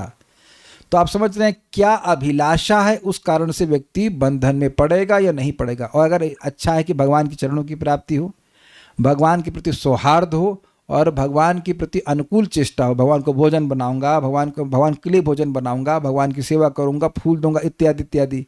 क्या इन सब की ट्रेनिंग आपको भक्ति में दी जा रही है? Can you see this? वो कार्य करना जिससे भगवान सुखी होते हैं, यही ट्रेनिंग दे रहे ना बार बार, इससे निश्चित मुक्त हो जाते हैं। बल्कि अब ये इच्छा आई तो मुक्त हो गए। जानते हैं आप, इहा यस्य हरेर्दास से कर्मणा मनसा गिरा निखिलासु अपि अवस्थासु जीवन मुक्त स उच्यते। कोई व्यक्ति किसी अवस्था में भी है, ये देख नहीं पाते हैं लोग, ये देख नहीं पाते हैं।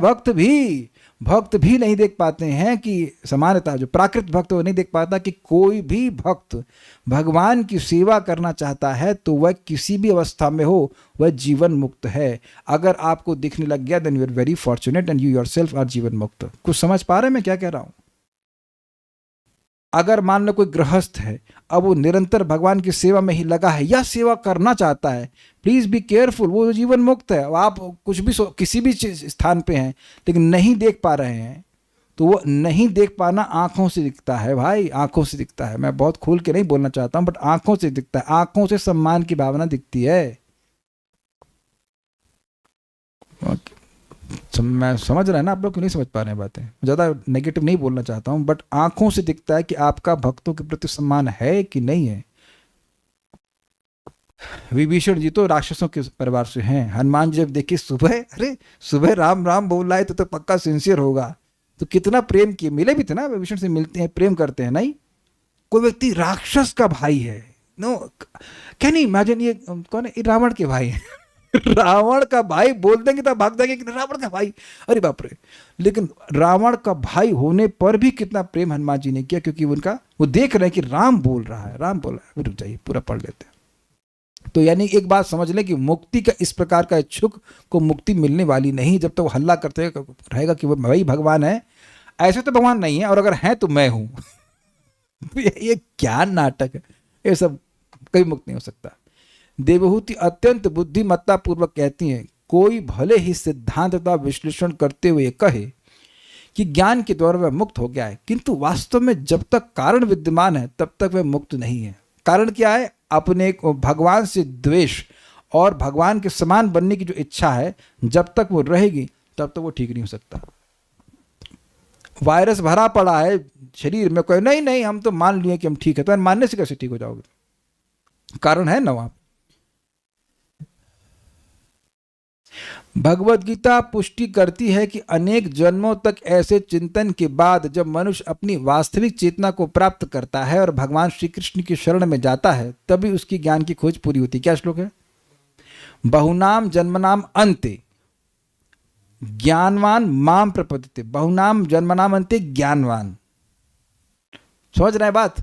बहुत जन्मों के अंत के बाद जब ज्ञानवान होता है, तब बहुनाम जन्मनाम अंते ज्ञानवान माम प्रपद्यते, मेरी शरण में आता है, अर्थात मेरी सेवा करता है। क्यों आता है? वासुदेवो सर्वम इति स महात्मा सुदुर्लभा। वासुदेव ही सब कुछ हैं, उन्हीं की शक्ति से पूरा जगत बना है, वही सब कुछ चलाने वाले हैं। यह समझ करके वह भगवान की शरण में आता है। ऐसा व्यक्ति दुर्लभ है। प्रभुपाद बड़ा सुंदर कहते हैं कि हजारों जन्म में मरो, तपस्या करो तब समझो, या गुरु के मुख से सुनकर समझ गए तो वो भी सुदुर्लभ है। ध्यान दीजिएगा, हजारों जन्म लेने से व्यक्ति सुदुर्लभ नहीं महात्मा बनता है, क्योंकि हजारों जन्म तो आपके हो ही चुके हैं। हजार तो मैंने कम बोल दिया, सुनाई पड़ रहा है आप लोगों को? जन्म लेने मात्र से व्यक्ति सुदुर्लभ महात्मा नहीं बनता। किससे बनता है? वासुदेव सर्वम इति, भगवान वासुदेव सब कुछ हैं और मैं उनकी शरण में जाऊंगा, मैं उनकी ही भक्ति करूंगा, इससे व्यक्ति सुदुर्लभ महात्मा बनता। क्लियर हो गया? अब नाक ऐसे पकड़िए, ऐसे पकड़िए, कैसे पकड़िए। अगर गुरु जी से सुना है, वैष्णव से सुना कि कृष्ण भगवान है, मैं उनका सेवक हूं, उनकी सेवा करना शुरू कर दिया, तो उसी दिन से आप सुदुर्लभ महात्मा बन गए। Is it okay? और जब तक ये नहीं आया, अब तब बहुनाम जन्मनाम। बहुनाम मतलब कितने बहु पता नहीं, ये नहीं। भगवान बड़े अच्छे शब्द यूज करते हैं। बहु मतलब कितना, स्वल्प मतलब कितना, स्वल्पमस्य धर्मस्य, कितना स्वल्प वेदवादिनी नहीं पता। और बहु मतलब कितने बहु। बस पॉइंट, जब तक आप इस पॉइंट पे नहीं आ जाते, तो इस पॉइंट पे आप लोग आए गए, यू आर सर्विंग कृष्णा। भव बंधन से सैद्धांतिक मुक्ति मतलब केवल थियोरेटिकल मुक्ति तथा वास्तविक मुक्ति के बीच पर्याप्त अंतर है। This is very nice, this is extremely nice words. कभी कभी कुछ चीजों के बीच में पर्याप्त अंतर नहीं होता है। जैसे मैं अगर आपसे पूछूं कि इंद्रधनुष में कितने रंग होते हैं,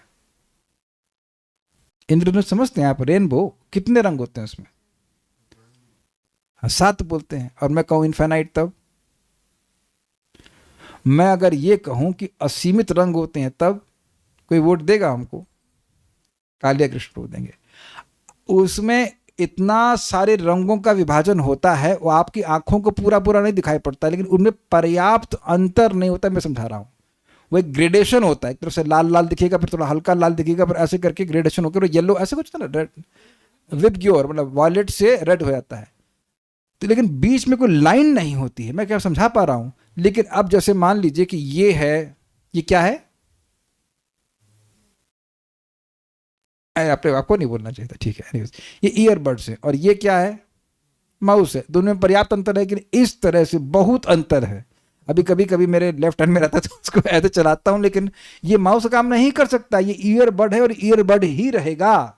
ये ईयरबड्स मतलब ये ईयरबड मतलब कान खोदने वाले नहीं, शायद ना जानते हो कुछ लोग, ये कथा सुनने वाली है। Are they not very categorically different? तो थ्योरी में मानना कि मैं मुक्त हो गया और वास्तविक मुक्त होने में बहुत अंतर है, ये प्रपात करें। पर्याप्त अंतर है, मतलब पर्याप्त अंतर मतलब इतना अंतर है कि आप दोनों को अलग रख सकते हो, एक राजमा और एक गोभी, ऐसा मतलब दैट वेरी कैटेगोरिकली डिफरेंट। तो केवल इस सोचने से मुक्त नहीं हो जाएगा व्यक्ति कि मैं मुक्त हूं और भगवान की सेवा ना करे। भागवत 10:14.4 का कथन है, बड़ा सुंदर श्लोक है, कि यदि कोई भक्ति के शुभ पथ को छोड़कर केवल चिंतन द्वारा वस्तुओं को जानना चाहता है, तो वह वृथा ही अपना समय गवाता है। क्लिश्यंत ये केवल बोध लब्धे। श्लोक बड़ा लंबा है, उसको तो हम अभी नहीं पढ़ाएंगे, लेकिन जो अनुवाद प्रपात रखे उसको देखते हैं। इस प्रकार का श्रम केवल श्रम होता है, बस केवल परिश्रम और फल, कुछ नहीं, कोई अन्य परिणाम नहीं निकलता। चिंतन का श्रम रिक्तता में समाप्त होता है, खालीपन में। यहां यह उदाहरण दिया जा सकता है कि धान की भूसी को कूटने से क्या लाभ, उसका चावल तो पहले से ही निकला रहता है। ये भैया बड़े दुखी हैं। क्यों दुखी हैं? देख लो कितना दुखी है। ये कर ये रहे कि चावल का जो धान वो निकाल गया, उसका मतलब धान नहीं, धान को नहीं कूट रहे हैं, चावल की भूसी कूट रहे हैं। शायद ये सब गोल प्राप्त करना चाहते हैं, पता नहीं कैसे बनता है। अब उसको पीटेगा तो क्या मिलेगा? जो एक आध दो दाने थे वो भी टूट जाएंगे। महाराज बोलते हैं कि इसको केवल हाथों में दर्द होगा और हाथ में छाले पड़ जाएंगे। समझ में आई बात? ये ब्रह्मा जी का श्लोक है। श्रेया श्रुतिम भक्ति मुदस्यते विभो क्लिश्यन्ति ये केवल बोध लब्धये तेषामसौ क्लेशलये वशिष्यते नान्यद् यथा स्थूल तुषावघाति नाम। स्थूल तुष को पीट रहे हैं कि कुछ निकले, लेकिन उसमें कुछ नहीं निकलेगा। स्थूल समझ रहे हैं, तुष समझ रहे हैं, चावल का छिलका, उसको पीटने से कोई चावल निकलता है? धान को ढेकी में डालते हैं तो धान अलग और छिलका अलग। यदि छिलका को पीटेगा तो क्या मिलेगा? कुछ भी नहीं मिलेगा। तो जो भक्ति के पथ को छोड़ देता है, जो परम कल्याण का मार्ग है, उसको छोड़ दे और अब केवल वो ब्रह्म अनुसंधान कर रहा है, तो उसे वो ब्रह्म की अनुभूति भी प्राप्त नहीं होगी, ये कह रहे हैं। जैसे चावल निकल गया तो छिलका तो कुछ भी नहीं है, तो छिलके को कूटेगा तो क्या मिलेगा? कुछ भी नहीं होगा, केवल परिश्रम ही मिलेगा, ये कहने का अर्थ है। इसलिए भक्ति ही कल्याण का मार्ग है। जो भक्ति नहीं कर रहा वो कभी मुक्त नहीं हो सकता है। इसी प्रकार मात्र चिंतन से मनुष्य भव बंधन से मुक्त नहीं हो सकता, क्योंकि कारण तब भी विद्यमान रहता है। क्या कारण है? चिंतन करता रहे कि मैं ब्रह्म हूं, अहम ब्रह्मास्मि, हल्ला करता रहे, लेकिन जो कारण है भगवान बनने की इच्छा और भगवान महान क्यों है ऐसा द्वेष, ये तो बना हुआ है कि नहीं? क्लियर हुआ कि नहीं?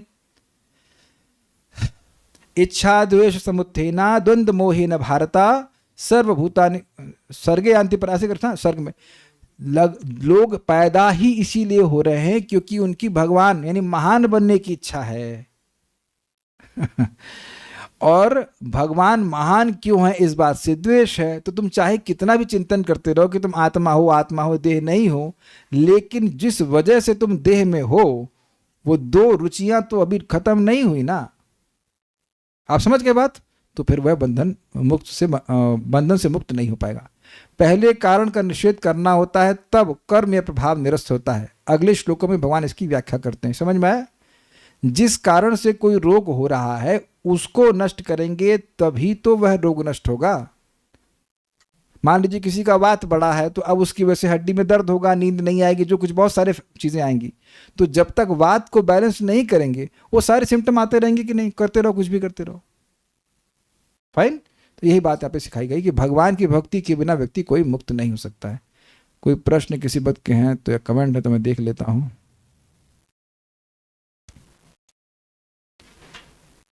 प्रकृति पे अधिकार कैसे ना जताएं? प्रकृति पे अधिकार देखिए बहुत सिंपल है। जल किसका है? भगवान का है। भगवान ने डिक्लेयर कर दिया पहले कि भूमि रापो जल है, पृथ्वी उनकी, जल उनका, सब कुछ उनका है, इंद्रियां भी उनकी हैं, तो इनका उपयोग भगवान की सेवा के लिए करना चाहिए, सिंपल। भाव सही है तो बंधन नहीं लगेगा, और अहंकार रहित होकर कार्य करते हैं तो बंधन नहीं लगेगा। जी हाँ, हमारे भाव के हिसाब से बंधन नहीं लगेगा, एग्जैक्टली। और कुछ, क्या ऐसे कह सकते हैं कि कार्य वही है पर फर्क चेतना यानी कॉन्शियसनेस का है? जी हाँ, यही तो कह रहे हैं। वो लोग भगवान कृष्ण को महापुरुष कहते हैं, हाँ, इसीलिए वो महामूर्ख हैं। आत्मा के कार्य की जगह देह की इंद्रिय तृप्ति में लग जाते हैं और कर्म बंधन में फंस जाते हैं। ठीक है, सही समझ गए आप। If wish comes only to explain everyone that Shri Krishna is only God rather than other god and should take name and mantra of Hare Krishna is also द्वेष as others are worshipping other god only, क्या ये भी गलत है प्रभु जी? अगर आपके प्रश्न को समझ रहा हूं कि अगर इच्छा ये है कि कृष्ण ही भगवान है ये बोला जाए और अन्य लोग भगवान नहीं हैं और उनका ही नाम बोलना चाहिए और हरे कृष्ण मंत्री करना चाहिए, तो यह भी द्वेष है अन्यों से? नहीं, ये सबसे बड़ी कृपा है। भाई दूसरे भगवान हैं ही नहीं। भगवान गीता में कहते हैं मत्तः परतरम ना अन्यद किंचिद अस्ति धनंजय, मुझसे परे कोई है ही नहीं। तो ये भगवान दया करके बता रहे हैं, और इसी बात को कोई भी प्रमाणिक वैष्णव रिपीट करता है और इसके द्वारा भगवान का वो अतिशय प्रिय हो जाता है। भगवान स्पष्ट गीता में कहते हैं कि जो ये गीता का ज्ञान अन्य श्रद्धालुओं को देता है, भक्तों को देता है, तो उससे अधिक प्रिय भक्त ना कोई था, ना कोई है, ना कोई होगा। मतलब बिना चेंज किए भगवान की बात को बोलना, ये द्वेष नहीं, ये हाईएस्ट कंपैशन है। Highest compassion is to induce people to become more serious about Krishna consciousness, क्योंकि जितना कल्याण कृष्ण कर सकते हैं उतना हम में से कोई किसी का नहीं कर सकता। तो बेसिकली वास्तविक कृपा या अफेक्शन है कि लोग भगवान की भक्ति करने के लिए उनको प्रेरित किया जाए, भगवान के बारे में बताया जाए। ये द्वेष नहीं है, ये द्वेष नहीं है। Okay, so will stop it. देखिए एक बात सिंपल है, भक्ति करके जो भी भक्ति करेगा भगवान के पास चला जाएगा। तो आप अगर किसी को भक्ति करने में हेल्प कर रहे हो तो उसके उत्थान में सहायता कर रहे हैं ना, तो द्वेष कैसे हुआ? अगर आप किसी से द्वेष करते हैं तो उन्हें अच्छी बात क्यों बताएंगे? कभी आपने किसी को, ऐसा है कि किसी को बहुत द्वेष किया हो तो संकल्प आता है कि उसके प्रति कुछ अच्छा किया जाए। अच्छा, आप मूड़ी भी नहीं देंगे उसको, है कि नहीं? मूड़ी समझते हैं आप लोग? लैया तक नहीं देने वाले हैं। क्यों भैया? देंगे लैया? नहीं देंगे ना। जिससे द्वेष करते हैं उसको भगवान का नाम देंगे, उसे कथा बताएंगे ना? ऐसा नहीं हो सकता। तो अगर आप किसी को भगवान का नाम दे रहे हैं या आपको कोई दे रहा है, भगवान की बात बता रहा है, तो द्वेष कहाँ कर रहा है? वो तो सबसे बड़ा कल्याण कर रहा है, सबसे बड़ा कल्याण कर रहा है। ठीक है, सो या कर रही है, जो भी करे। Any questions further? एक कोई क्वेश्चन है? एक आप कुछ बोल रहे थे, कोई क्वेश्चन है? दो कोई क्वेश्चन है? तीन नहीं है? राधिका प्रभु क्या? प्रभु जी, प्रसाद के बारे में आप 2-3 दिन से बता रहे हैं, अभी आज भी फल का उदाहरण दिया आपने कि कर्म बंधन लग जाएगा अगर फल ऑफर नहीं किया जाता है। तो इसमें वाल्मीकि जी से पूछते हैं भगवान कि हमें कहाँ रहना चाहिए, तो उसमें सबसे अच्छा एक बताएं 14 स्थान, उसमें ये भी बताए हैं कि तुम ही निवेदित भोजन करें। जो भगवान को निवेदित करके ऑफर्ड करके भोजन करता है उसके हृदय में मैं कुटिया बना करके रहता हूँ। इसी पे और अच्छी बात ये बोल रहे तो मुझे याद आ गया, मैं शिला वंशीदास बाबा जी की जीवनी पढ़ रहा हूँ, बड़ा मजेदार है। इसमें उनसे पूछा गया कि भगवान की प्राप्ति कैसे होगी, तो वंशीदास जी कुछ इंटरेक्शन नारद जी और भगवान श्री कृष्ण के बीच में कोट करते हैं, कहते हैं कि भगवान कृष्ण नारद जी को बोले जो 15 ब्राह्मणों का, कुछ ब्राह्मणों को भोजन कराएगा उसे मेरी प्राप्ति होगी। तो नारद जी कहे कि अरे वो बहुत गरीब है, तो ऐसा करे कुछ पत्र पुष्प मुझे दे दे तो उससे प्राप्ति हो जाएगी। अब फिर अरे वो लंगड़ा है तो मान लीजिए नहीं ला पा रहा है, तब तो कह रहे दिन के अंत में सच्चे भाव से मेरा एक बार भी नाम बोलेगा तो मेरी प्राप्ति हो जाएगी। हरे कृष्णा कृष्णा कृष्णा हरे हरे, हरे राम राम राम हरे हरे। तो ये क्रियाएं बड़ी छोटी सी लगती हैं लेकिन इनका प्रभाव बहुत बड़ा होता है, बहुत बड़ा होता है। तो भक्त लोग यही करते हैं, भगवान का नाम बोलते हैं, कथा बोलते हैं, सब लोग को प्रेरित करते हैं कि भगवान को भोजन अर्पण कीजिए, सेवा कीजिए। हाँ ठीक है, so will stop here. Shrimad Bhagavatam की जय, श्रील प्रभुपाद की जय, निताई गौर प्रेमानंदे। प्रामाणिक उत्तर हम भगवान से और सुन लेंगे, मतलब सुनेंगे, प्रभुपाद समझाई दिए और भगवान से सुनेंगे कल, अगर भगवान ने चाहा तो।